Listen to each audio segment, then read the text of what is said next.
Genesis 32. As Jacob was on his way back home, some of God's angels came and met him. When Jacob saw them, he said, "This is God's camp." So he named the place Mahanaim. Jacob sent messengers on ahead to Esau, who lived in the land of Seir, also known as Edom.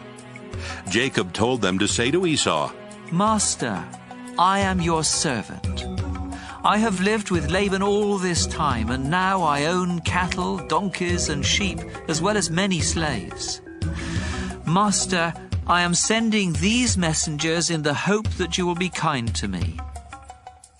When the messengers returned, they told Jacob, "We went to your brother Esau, and now he's heading this way with 400 men. Jacob was so frightened that he divided his people, sheep, cattle, and camels into two groups. He thought, "If Esau attacks one group, perhaps the other can escape." Then Jacob prayed, "You, Lord, are the God who was worshipped by my grandfather Abraham and by my father Isaac. You told me to return home to my family, and you promised to be with me and make me successful. I don't deserve all the good things you have done for me, your servant. When I first crossed the Jordan, I had only my walking stick, but now I have two large groups of people and animals. Please rescue me from my brother. I am afraid you will come and attack not only me, but my wives and children as well. But you have promised that I would be a success, and that someday it will be as hard to count my descendants as it is to count the stars in the sky." After Jacob had spent the night there, he chose some animals as gifts for Esau: 200 female goats and 20 males, 200 female sheep and 20 males, 30 female camels with their young, 40 cows and 10 bulls, and 20 female donkeys and 10 males. Jacob put servants in charge of each herd and told them, "Go ahead of me and keep a space between each herd." Then he said to the servant in charge of the first herd, "When Esau meets you, he will ask whose servant you are. He will want to know where you are going and who owns those animals in front of you. So tell him, they belong to your servant Jacob, who is coming this way. He is sending them as a gift to his master Esau." Jacob also told the men in charge of the second and third herds and those who followed to say the same thing when they met Esau. And Jacob told them to be sure to say that he was right behind them.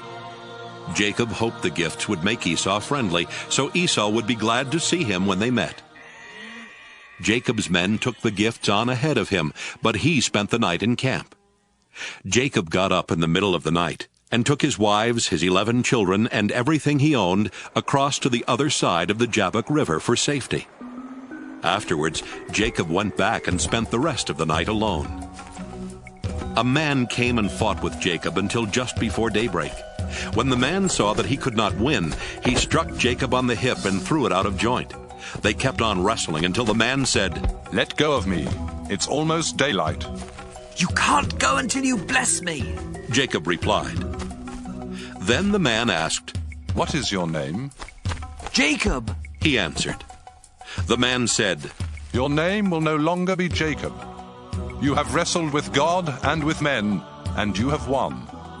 That's why your name will be Israel." Jacob said, "Now tell me your name."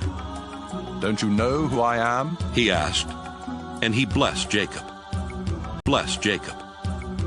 Jacob said, "I have seen God face to face, and I am still alive." So he named the place Peniel. The sun was coming up as Jacob was leaving Peniel. He was limping because he had been struck on the hip, and the muscle on his hip joint had been injured. That's why even today the people of Israel don't eat the hip muscle of any animal.